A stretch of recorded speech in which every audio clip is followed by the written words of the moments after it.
Most people think a vegetable garden dies the moment you run out of yard space. That's completely wrong. Right now, on a 5-foot balcony in $10 fabric bags, gardeners are pulling fresh food out of the same handful of pots for 6 months straight. No tilling, no weeding rows, no giant backyard, no acreage, no tractor, not even a patch of dirt.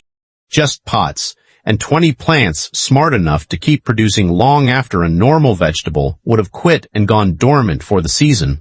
One near the end of this list breaks almost every rule you've been taught about growing food. And most gardeners never even try it because they don't know it exists. And stick around for the mistake sitting between two of these plants, because it's the single most common reason a container garden quietly dies by August, and almost nobody sees it coming until it's too late to fix. If you want a garden that keeps feeding you instead of one that gives you a single harvest and calls it quits, stick around. Hit subscribe now because you're going to want to come back to this list. Here's the mistake almost every new container gardener makes before they even plant a single seed.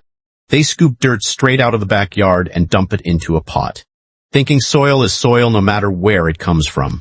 That soil is full of clay, and the moment it's packed into a container, it collapses on itself, chokes out the air pockets your roots need, and turns into a swamp the first time you water it. Roots start suffocating, and root rot sets in before the plant ever gets a real chance to grow. The fix is simple. Use a soilless mix instead, built from peat moss or coconut coir for moisture, mixed with perlite or vermiculite for drainage. Soak it down until it feels like a damp sponge before you plant anything, since dry pockets buried in a fresh mix are one of the sneakiest ways a new transplant fails in its very first week. If you want to build your own, equal parts vermiculite and peat moss, with a little dolomitic lime mixed in to balance the acidity, is a recipe professional growers have leaned on for decades. Prefer organic, equal parts vermiculite, peat moss, and finished compost does the same job, just with compost carrying the nutrition instead of a synthetic fertilizer. One more habit worth building now. If you're reusing old pots, soak them in 1 part bleach to 10 parts hot water first. It kills off disease spores hiding from last season before they get a chance to infect this year's plants right out of the gate. Get that right, and you've already avoided the single biggest reason container gardens fail before they even begin. Now let's get into the 20. First up, cherry and patio tomatoes, the reward crop. Once it gets going, it doesn't stop. The trick is how you plant it. Bury 2/3 of that seedling stem instead of just the roots. That buried stem grows extra roots along its length, called adventitious roots, giving you a bigger root system before the plant even flowers. Compact spaces, go with Tumbling Tom or Tiny Tim. Bigger pots, Sweet 100 will keep climbing and producing all season instead of stopping after one flush of fruit. Here's a scene almost every tomato grower eventually lives through. 1 week your plants look perfect. Then you notice it. A black, sunken spot spreading across the bottom of every single fruit. Most people panic and assume disease, sometimes even ripping the plant out on the spot. It isn't a disease, it's blossom end rot, and it's caused by something as simple as inconsistent watering, which stops your plant from moving calcium where it needs to go. Fix the watering, and it disappears almost overnight. Here's a fact most people never learn about the tomato itself. It was once believed to be poisonous across parts of Europe, simply because it belongs to the same plant family as deadly nightshade. It took decades before it was widely accepted as food, which makes it a little ironic that it's now the single most popular container vegetable in the country. One more thing worth knowing. A 10-gallon container at least 12 to 18 inches deep gives the roots enough room to actually support a heavy fruit load all the way through the season. A pot that's too small will bear a little, then quietly quit early, no matter how well you feed it. Keep the soil pH somewhere between 6.2 and 6.8. Stray too far outside that window, and the plant can be sitting in perfectly good fertilizer while barely absorbing any of it because the nutrients simply aren't chemically available to the roots anymore. Next, peppers. And here's a fact that surprises most gardeners. Peppers can actually outperform the ground when they're grown in a pot. Containers heat up faster, and peppers love warm roots. Drop below 65 degrees at the root zone, and growth stalls hard. That's why fabric grow bags work so well here. They hold that warmth right where it's needed. Go with lunchbox, corno di toro, or shishito in a 3 to 5 gallon pot, full sun. Once flowers appear, switch to a fertilizer higher in phosphorus and potassium, the fuel that turns flowers into fruit instead of just more leaves. And here's the trick. Almost nobody does. Pick peppers regularly instead of waiting for full color. Frequent picking tells the plant to keep flowering instead of slowing down, which means more total fruit by the end of the season. A dark-colored pot pushed against a warm wall gives peppers an extra head start early on too, sometimes producing fruit weeks ahead of a plant left sitting out in the open. Ends like this one. Basil actually makes a strong companion in the same general growing area as peppers, since both plants enjoy the same warm, sunny conditions, and neither competes hard for the other's nutrients. It's a small pairing, but it's one more example of how these container crops work better as a system than as 20 separate, isolated pots. Third, mini eggplants. These want two things most people underestimate: heat and steady food. Dark pot, south-facing wall, that combination banks heat all day and releases it slowly overnight, right where the roots need it. Patio, baby, and fairy tale are bred specifically for container life. Keep the moisture steady, feed weekly, and don't skip it, because a hungry eggplant will quietly stop producing while still looking perfectly healthy on the outside. Harvest while the skin is still glossy. Once it turns dull, the texture is already past its best, and the interior turns bitter and seedy. Use pruning shears instead of pulling the fruit off by hand. The stems are tougher than they look, and yanking a fruit free can snap a branch or damage the flower buds forming further down it. And don't judge eggplant by size alone. A smaller, glossy fruit picked at the right time will always beat a larger one that sat on the plant too long, softening and dulling while you waited for it to look more impressive. Fourth, bush cucumbers, thirsty and demanding about room. Under 5 gallons and you're setting yourself up for stressed, bitter fruit. Here's something that shocked a lot of gardeners the first time they learned it. One single dry spell, just once, can turn an entire cucumber plant bitter for the rest of the season. Not just the fruit on the vine that day, every fruit after it too. Space Master or bush slicer skip the trellis without sacrificing yield. Keep the water and feeding consistent, and a simple drip line on a battery timer removes the guesswork completely, which matters most on the exact week you're too busy to check the soil by hand. Mulching the surface of the pot with a thin layer of straw helps too. Slowing evaporation so the moisture swings that cause bitterness are less likely to happen in the first place, even on a hot, windy afternoon. Fifth, cucamelons. Quick challenge before we move on. How many vegetables on this list have you actually grown before? Keep counting, because this one probably isn't on your list yet. Cucamelons look like grape-sized watermelons, but taste like a cucumber with a splash of lime. Slow to start from seed, so don't panic during the quiet first couple of weeks. Once established, they climb fast, cover a small trellis, and keep trickling out fruit from midsummer straight through to the first frost. Nearly maintenance-free, and guaranteed to make guests ask what on earth they're looking at. If you end up with more than you can eat fresh, pickle them whole. Their thin skin takes on flavor within a day or two, making them one of the easiest homegrown snacks to preserve without any special equipment. And coming up in just a minute, there's a plant on this list so tough, it barely notices frost. Keep that in mind because it changes how you think about your winter containers completely. Now the next 6 vegetables all share one secret weapon, so let's talk about that first instead of repeating it 6 separate times, because once you understand the mechanism, every one of these 6 plants makes a lot more sense. It's called cut and come again. Instead of pulling the whole plant, you harvest only the outer, mature leaves up to about a third at a time, and leave the center growing point completely untouched.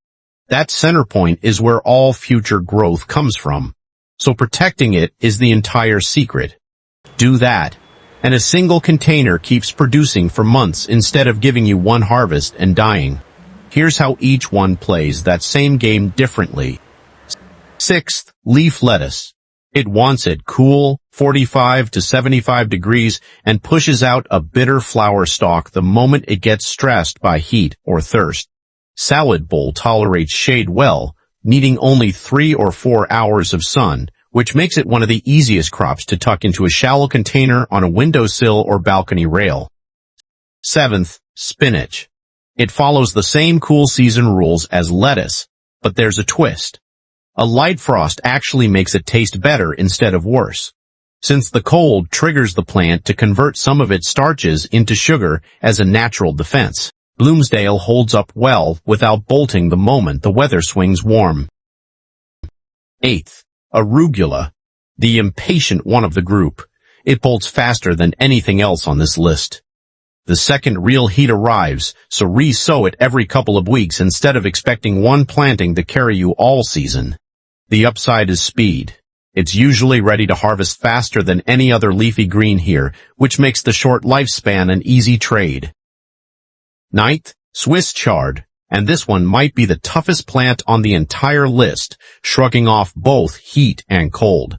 Harvest it right, and it grows upright like a tiny palm tree, endlessly pushing fresh leaves from the center. Pair it with carrots in a 12-inch pot, and you've got 2 crops, sharing one container without competing. Since the chard works the surface while the carrots quietly develop below. 10th, kale, and here's the one I mentioned a minute ago. Kale completely breaks the seasonal rule the other 4 just followed. While everything else is shutting down for winter, kale keeps going, sometimes producing straight through the cold, with flavor that some gardeners say actually improves after frost.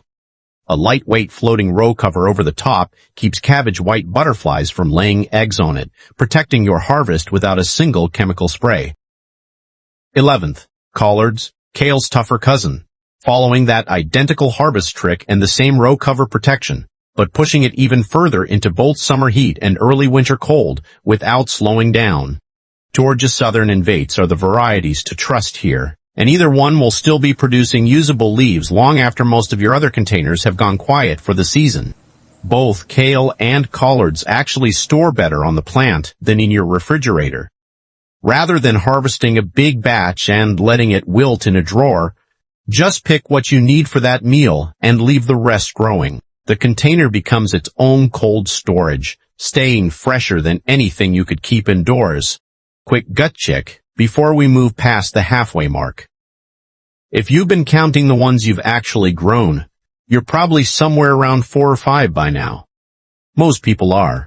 The back half of this list is where it gets interesting, and it's also where that mistake I promised you earlier is hiding.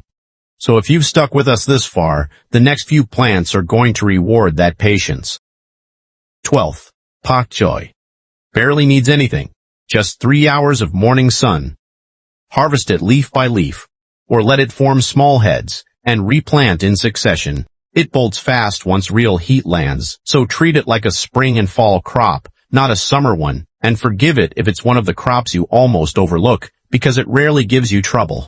Because it needs so little sun, it's one of the best crops to tuck underneath a taller, sun-hungry plant like a tomato or a pepper, filling in dead space in your layout instead of competing for the same light everything else is fighting over. 13th, basil. And here's a trick that instantly boosts your harvest that almost nobody actually does consistently. Pinch the top growing tip off every stem as soon as 4 or 5 leaf sets appear. That tiny pinch kills something called apical dominance, which just means the plant stops racing upward and starts branching sideways instead. More branches, more leaves, and flowering gets delayed, which is exactly when basil quality crashes. Skip that pinch, and basil does the opposite of what you want. It races straight up, flowers early, and the leaves turn small and bitter almost overnight, right when you thought the plant was finally hitting its stride. Keep pinching, keep harvesting, and one plant can outproduce what most people expect from an entire garden bed. Basil has been treated as something close to sacred in parts of the world for thousands of years. Grown in temple gardens and used in religious ceremonies long before it ever became a kitchen staple in the West. It's easy to forget that history when it's sitting in a plastic pot on your patio, but the plant behind your pasta sauce has a genuinely ancient resume. 14th. Parsley. Deep taproot, so give it a slightly deeper pot than you'd guess. Shade tolerant and technically biennial, meaning it can survive and keep producing across more than one season if you protect it. Harvest the outer stems. Leave the crown alone, and it feeds you from spring straight through fall. It's easy to overlook parsley as just a garnish, but treated properly, it quietly outlasts most of the flashier crops on this list, still producing steadily long after a lot of gardeners have written it off. It's also one of the few plants here that genuinely doesn't mind being forgotten about for a week or two. Miss a watering that would stress out basil or eggplant, and parsley barely reacts, which makes it one of the most forgiving crops for anyone still building their watering routine. 15th. Mint, and this one gets a warning before a recommendation. In open ground, mint spreads through underground runners so aggressively it can swallow an entire garden bed in a single season. Plenty of gardeners have learned this the hard way, planting one small sprig near a fence line only to find it choking out everything nearby by midsummer. That's exactly why it belongs in a pot where it gives you everything good about mint with none of the takeover. Shade tolerant, and it bounces back fast even after a hard cut, so don't be gentle with the shears when it starts looking leggy. Ancient Greek and Roman households scattered mint on floors and in bathing water for its scent long before anyone was brewing it into tea, which tells you something about just how aggressively it's always wanted to spread into every corner of a space it's given. Even in the pot, mint benefits from an occasional root check. If you notice roots working their way out of the drainage holes, that's your sign it's time to either size up the container or divide the plant, since even a contained mint plant can eventually outgrow the space you gave it. 16th. Green onions and chives. Barely any soil depth required, so they tuck into gaps in bigger containers effortlessly. Chives are perennial, returning year after year, and they double as a natural pest deterrent for whatever they're planted next to. Snip them at the base, not just the tips, for fuller regrowth instead of tough, stringy stems. Tuck them into the same pot as lettuce and beets, and you've essentially built a self-contained salad garden in a single container. 3 crops sharing space without ever competing for it. 17th. Radishes. The vegetable that breaks the normal gardening rules completely. They're ready to harvest in as little as 22 days from seed. But here's the mistake almost everyone makes, and it's the one I told you to watch for. They plant an entire container at once, and 3 weeks later they're drowning in radishes with nothing left to harvest after that. The fix is sowing a small batch every 7 to 10 days instead. A rolling harvest, never a flood, never a drought. And once they hit size, pull them promptly. Leave them sitting in the soil too long, and they turn woody and sharp-tasting almost overnight. Few vegetables move from seed to plate faster than a radish. Some varieties are ready in under a month, which makes them one of the only crops on this entire list where a child can plant a seed and actually harvest something before losing interest in the project. 18th. Short-rooted carrots. Regular garden soil is full of rocks and clumps that twist and fork a growing root. Sift your mix through a 1/4-inch screen first to remove them. Littlefinger and Tonda de Parigi are built for shallower pots, and elevating the container off the ground helps keep carrot rust flies from laying eggs at the base. It's a small step that most gardeners skip, and it's exactly why store-bought carrots always look straighter than homegrown ones. Sift the mix once, and that gap disappears completely. Once harvested, twist off the leafy tops right away instead of leaving them attached in storage. The tops keep pulling moisture out of the root even after harvest, which means a carrot stored with its greens still on will go soft days faster than one that's been trimmed. 19th. Beets, which quietly give you 2 harvests from one plant, the root and the continuously harvestable greens on top. The one step you cannot skip is thinning to about 3 inches of space, or the roots crowd each other out and never size up. Detroit Dark Red and Early Wonder are dependable, forgiving choices for the tight quarters of a container. Harvest the greens sparingly while the root is still developing. taking only a few outer leaves at a time. Strip too many too early, and you're pulling energy away from the root that's supposed to be the main event. And 20th, bush beans, the perfect plant to end on, because it explains a mechanism that quietly runs half this list. Harvest the pods every 1 to 2 days before the seeds inside mature. Immature pods send a signal telling the plant to keep blooming. Let them mature, and that signal flips, telling the plant its job is finished. Stay ahead of the harvest, and it keeps blooming for months instead of tapering off after a few weeks. Miss a few days of picking, even once, and you'll watch the whole plant slow down, almost like it's exhaling. That's how directly your attention translates into its output. It's a strange thing to sit with. Out of all 20 plants on this list, bush beans respond to neglect faster and more visibly than almost anything else here, which makes them a genuinely useful teaching tool if you're still learning to read what a stressed plant looks like before real damage sets in. A few final things that apply across every pot on your patio. Because how you manage the space around these plants matters just as much as growing them one by one. Dark containers in full sun can push root temperatures past 95 degrees, stressing roots and triggering early bolting in your cool season crops. Light-colored pots or fabric bags cool through evaporation instead, and grouping containers together lets their leaves shade each other naturally through the hottest part of the day. Elevating pots off a hot patio surface makes a bigger difference than most people expect too. Concrete and asphalt radiate stored heat well after the sun goes down, and a container sitting directly on that surface stays warmer overnight than one lifted just a few inches on simple pot feet or a wooden pallet. If you're in a windy region, heavier ceramic or composite pots in the 16 to 24-inch range resist tipping far better than anything lightweight, and a layer of straw mulch on top locks in moisture you'd otherwise lose to the wind within hours. Feed on a schedule, not just once at planting. Every deep watering that flushes out excess salt also washes out nitrogen and potassium with it, so a dilute water-soluble feed every 2 to 3 weeks keeps growth steady instead of stalling out mid-season. Most container gardens that quietly die off aren't unlucky, they're just hungry. Once a crop is established, roughly 3 to 4 weeks after transplanting or seeding, that feeding rhythm becomes the difference between a container that peaks once and fades and one that keeps producing new growth all the way to the first real frost of the year. Keep the concentration light rather than occasional and heavy, since a light, steady feed prevents fertilizer burn on tender container roots while still supplying everything the plant needs to keep flowering and fruiting. And for pests, a floating row cover keeps butterflies off your brassicas without a single spray. A board on the soil surface traps squash bugs overnight for easy morning removal, and insecticidal soap, at the very first sign of aphids or spider mites, stops a small problem from becoming a big one.